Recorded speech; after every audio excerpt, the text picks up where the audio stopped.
BM daily disrupted dose number 18 इसलिए क्योंकि 18 दिन तक हमारा जो नया वाला स्मॉल केस है BMW डिस्ट्रप्टर्स वो ऑन रहेगा और 18 दिन के बाद उसको हम बंद कर देंगे, फिर वापस लॉन्च करेंगे नए फॉर्मेट में और नए रेट पर। बट फॉर द मोमेंट वो जो BMW डिस्ट्रप्टर जो हमारा नया वाला स्मॉल केस है उसमें इन्वेस्ट हम जिसमें करते हैं वो आपको हम रोज़ बताते हैं, तो आज भी बताएंगे। उसमें हम इन्वेस्ट करते हैं उन IPO स्टॉक्स में जो ऊपर से नीचे गिर चुके हैं, 30, 40, 50% डाउन फ्रॉम द टॉप है, और वो स्पिन ऑफ और कॉर्पोरेट इवेंट स्टोरीज जो वन ऑफ रहती है जिसमें एक कंपनी तोड़ के अपने आप को 2 बनाती है, 2 से 3 बनती है, ये सब टाइप की कंपनीज में हम इन्वेस्ट करते हैं। तो आज हम बात करेंगे 18 नंबर, क्योंकि हमारा सेशन है 18th सेशन है ये हमारा। हम बात करेंगे कि इंडिया में, हमारे देश में लोग जो अमीर हो जाते हैं, जो पावरफुल हो जाते हैं, वो अपनी जो आत्मकथा है जिसको हम ऑटोबायोग्राफी बोलते हैं वो लिखते क्यों नहीं है। मुझे याद है when I was very small my grandfather used to tell me कि तुम जीवनी पढ़ो। Jeevani was the Hindi word for an autobiography. तो वो बोलते थे तुम ऑटोबायोग्राफी पढ़ो। वो GD बिरला की एक ऑटोबायोग्राफी लाए थे और वो एक कॉनर्ड हिल्टन की ऑटोबायोग्राफी लाए थे, बी माई गेस्ट करके था। तो कॉनर्ड हिल्टन शायद वही है जिन्होंने हिल्टन होटल ग्रुप को पूरा रखा था और हमारे घर में वो वहाँ से पढ़ी हुई थी किताबें और अभी तक वो पढ़ी होंगी किताबें अंदर। तो इम्पॉर्टेंट होता है समझना कि हमारे यहाँ पे जो भी सक्सेसफुल होता है, जो पावरफुल होता है, वो अपना फॉर्मूला शेयर क्यों नहीं करता, वो अपना सीक्रेट सॉस जिसको अंग्रेजी वाले बोलेंगे वो बताते क्यों नहीं है। आप हमारे देश में देखें तो हमारे यहाँ पे जितनी ऑटोबायोग्राफीज लिखी गई है, अगर मैं इंडस्ट्रियलिस्ट की बात कर लूँ, एक नरोत्तम सक्सेरिया ने लिखा है जो अंबुजा स्टोरी नाम से। नरोत्तम सक्सेरिया पुराने मैनेजिंग डायरेक्टर थे अंबुजा की, गुजरात अंबुजा जब वो हुआ करती थी। अडानी ने टेक ओवर किया तो उसके पहले की बात हो रही है, और उसके पहले होलसिम के पहले की भी बात है, ये 80s और 90s की बात है। और उन्होंने बहुत लो कॉस्ट ऑपरेशन स्टार्ट किया था अंबुजा सीमेंट में। फर्स्ट टाइम आई थिंक कि गुजरात पोर्ट से वो सीमेंट लोड करके सी से भेजते थे साउथ इंडिया की तरफ, और मुझे लगता है कि उनके कारण ही गुजरात अंबुजा का जो शेयर का दाम बढ़ता था, उनके कारण ही बढ़ता था। 20 रुपये का शेयर उस समय 400 हो जाना बहुत बड़ी बात हुआ करती थी। और ये इंपॉर्टेंट होता है समझना कि उनकी पर्सनल लाइफ में अगर आप देखेंगे, नरोत्तम सक्सेरिया की बोल रहे हैं, वो कभी भी कोई एक बड़ा प्रोजेक्ट होता था उसके पहले अपना कोई एक ऑपरेशन को करवा कर आते थे और ये बोलते थे कि अगर ये प्रोजेक्ट हो जाएगा तो उसके बाद मैं ये ऑपरेशन कंप्लीट कराऊंगा। और ये उनके हिसाब से उनको अंदर का एक स्ट्रेंथ होता था कि मैं प्रोजेक्ट करके फिर मुझे ऑपरेट करवाना है, फिर ये काम करना है, या तो रूट कैनाल हो या कोई भी हो, तो एक छोटा सा प्रोजेक्ट भी अगर उनके सामने रहेगा तो वो प्रोजेक्ट से अटका कर अपने आप को रखते थे। नरोत्तम सक्सेरिया ने एक किताब लिखी है, डॉक्टर रेड्डीज़ वालों ने एक किताब लिखी है, अनफिनिश्ड स्टोरी नाम से कुछ एक लिखी हुई है। JRD की एक बहुत पुरानी किताब है, बियॉन्ड द ब्लू माउंटेन करके कुछ है।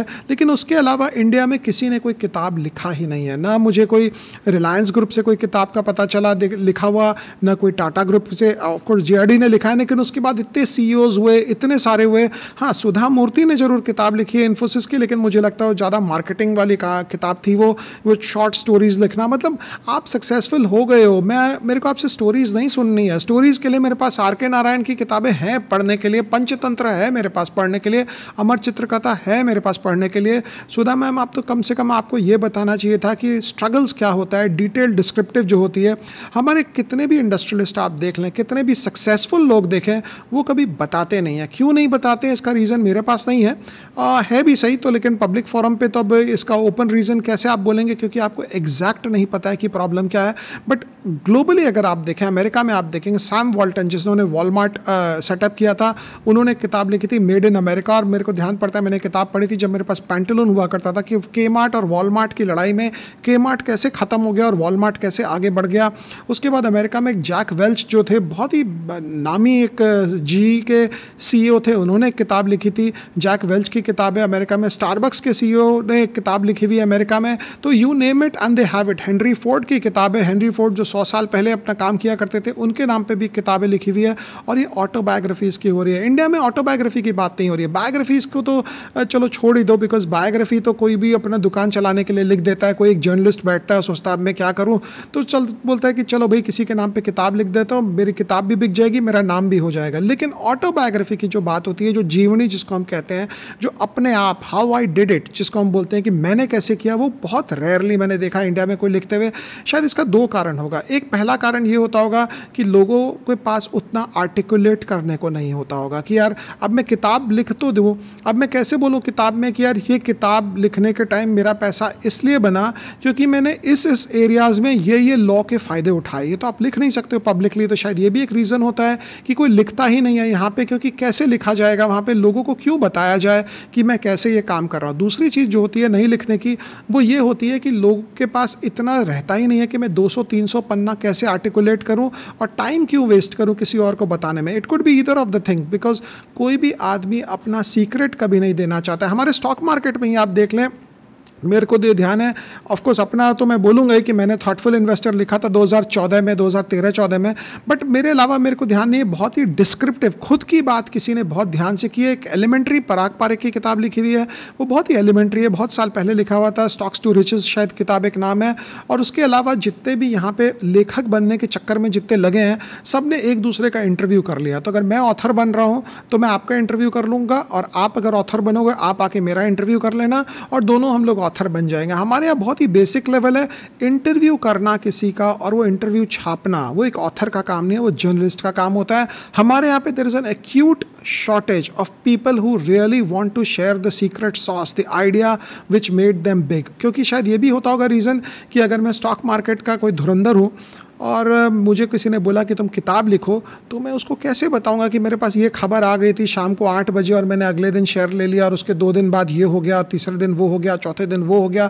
अगर आपकी क्लैरिटी वाली थॉट होती है तो आप ज़रूर किताब लिखना चाहते हो, because I think that's the biggest way of giving back to society. आप किसी को पैसे दे सकते हो, लेकिन पैसा तो आप वन टाइम दोगे, लेकिन अगर आप ज्ञान दे रहे हो किसी को, तो ज्ञान एवर लास्टिंग होता है, इट प्रॉस्पर्स विद टाइम। तो उस कॉन्टेक्स्ट में मुझे लगता है कि हमारे यहाँ पे इंडिया के कॉन्टेक्स्ट में किसी ने किताब नहीं लिखी। और अब मैं पॉडकास्ट, बहुत आजकल फ्री टाइम होता है सैटरडे संडे, तो मैं सोचता हूँ कि पॉडकास्ट देखूँ। इतने सारे पॉडकास्ट देखता हूँ, 40 मिनट, 60 मिनट, 120 मिनट के पॉडकास्ट में अगर आप क्रक्स निकालेंगे, मतलब की बात निकालेंगे, तो 15 मिनट से ज़्यादा बात ही नहीं होती। कोई आरओई, आरओसी, ग्रोथ, किस ढंग से कंपनी को देखें, सेकुलर ग्रोथ कैसे देखें, मैनेजमेंट एनालिसिस कैसे करें, वो कुछ नहीं होता है। सब कुछ बहुत वेग ऊपर ऊपर ऊपर ऊपर ऊपर ऊपर होता है। और वो शायद इसलिए होता है बिकॉज इतनी एनालिसिस भी शायद नहीं करते होंगे लोग, या इसलिए भी होता होगा कि करते भी होंगे तो किसी को बताना नहीं चाहते होंगे कि मैं ये कर रहा हूँ। बिकॉज अगर मैं बता दिया कि मैं, ये हमारे कोलकाता में बहुत खास बात है, जो आदमी पिछले 20 साल 30 साल से बिजनेस करता है और 30 साल में उसने घर भी बनाया, मकान भी बनाया, बच्चों की शादी भी की, गाड़ियाँ भी लिया, रेंटेड अपार्टमेंट से समझो कि बड़े घर में पहुँच गया, अगर आप उससे पूछेंगे कि बिज़नेस कैसा चल रहा है, वो रोता ही रहेगा, नहीं नहीं बहुत ख़राब है जी, बहुत ख़राब बिज़नेस है, कुछ है ही नहीं, बिज़नेस में कुछ है ही नहीं। क्योंकि उसे डर लगता है कि अगर मैं बोल दूँ कि बिज़नेस बहुत अच्छा है तो सामने वाला कहीं मेरे बिज़नेस में नहीं आ जाए। ये स्टॉक मार्केट में भी होता है। जो लोग स्टॉक मार्केट में बहुत अकम्पलिश्ड होते हैं, वो नए बच्चों को बोलते हैं तुम ये बाज़ार में मत आओ, तुम इसमें मत आओ, तुम पढ़ाई लिखो, तुम कुछ और करो, तुम पापा के बिज़नेस ज्वाइन करो। हाँ, लेकिन उन्होंने करोड़ों रुपए कमा लिए स्टॉक मार्केट से, दूसरे को डिस्करेज कर रहे हैं क्योंकि शायद उन्हें लगता होगा कि यार हम पैसा बना लिए और कोई नहीं बनाए, या क्या रीज़न है, गॉड नोज। बट हमारे यहाँ पे इंडिया में एक बात तो पक्की है कि किताब लिखना, अपनी आइडिया शेयर करना, कैसे आपने पैसा बनाया, और इसको just to get around it they say we were lucky. जिसको भी आप देखते हैं वो बजाय कि थ्योरी बताए, अरे तुम लकी तो थे, ये तो मान लिया कि तुम लकी थे, लेकिन कुछ तो थ्योरी लगाया होगा तुमने, कुछ तो ग्रोथ देखा होगा कंपनी का, कुछ तो बैलेंस शीट एनालिसिस किया होगा, कुछ तो मैनेजमेंट के डिस्कशन पढ़े होंगे, कोई तो एजीएम में गए होंगे, कोई कॉर्पोरेट इवेंट अटेंड किया होगा।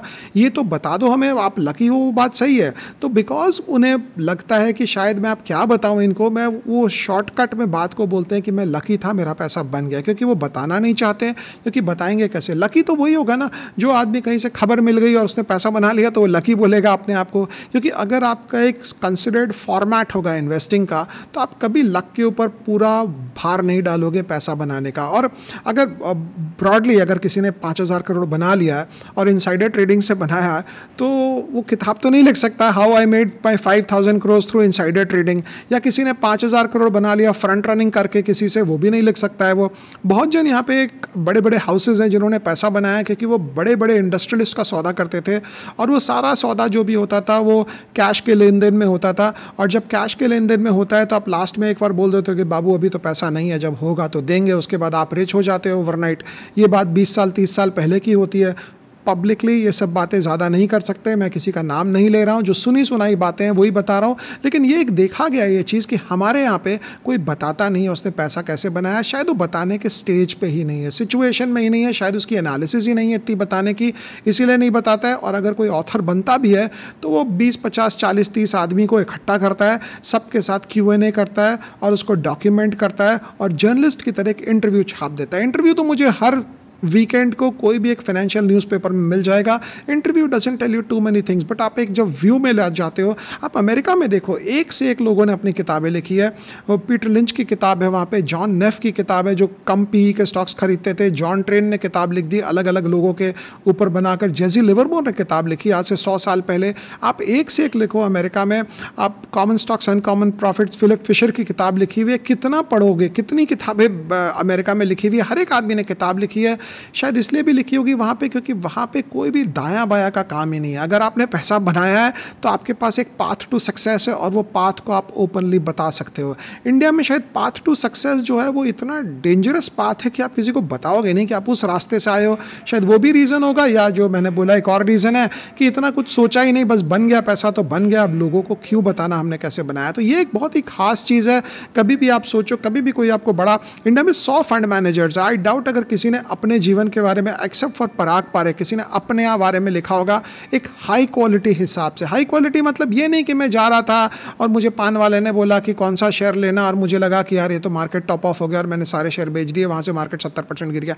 नॉट दैट बेसिक ज्ञान, but real hard core investing की कंपनी को कैसे देखना, कैसे समझना, एनालिसिस कैसे करनी, वो नहीं है। और एक खास बात इंडिया में, जो खास बात एक और है, वो है कि हम वॉरेन बफेट के बारे में जितनी किताबें पढ़ते हैं और हम ज्ञान देते हैं, लेकिन वॉरेन बफेट को भी इंडियन कॉन्टेक्स्ट में भी कोई अगर अप्लाई करके लगाए तो भी बहुत इंटरेस्टिंग होता। वो भी किसी ने नहीं किया। वैसे वॉरेन बफेट ने अपने बारे में कुछ नहीं लिखा, शायद इसलिए नहीं लिखा बिकॉज वो तो इतना खुद ही बोलते हैं। पूरा एक सेशन रहता है, पूरे एक दिन का सेशन रहता है जिसमें वो इन्वेस्टिंग की ही बात करते हैं। वॉरेन बफेट का लक यही है कि उनका ओवेरियन लॉटरी था, उनका जन्म अमेरिका में हुआ, उसके बाद लक का बात वॉरेन बफेट नहीं करते। उनका लक यही था कि वो बांग्लादेश में पैदा नहीं हुए, अमेरिका में पैदा हुए। तो ये चीज़ें आपको समझनी पड़ेगी कि हमारे यहाँ पे लोग किताब क्यों नहीं लिखते, बताते क्यों नहीं है कि उन्होंने इतना पैसा बनाया तो कैसे बनाया। तो वही वाली बात है, शायद बताने के पोजीशन में नहीं है या बताना नहीं चाहते। Your guess is as good as mine. Thank you.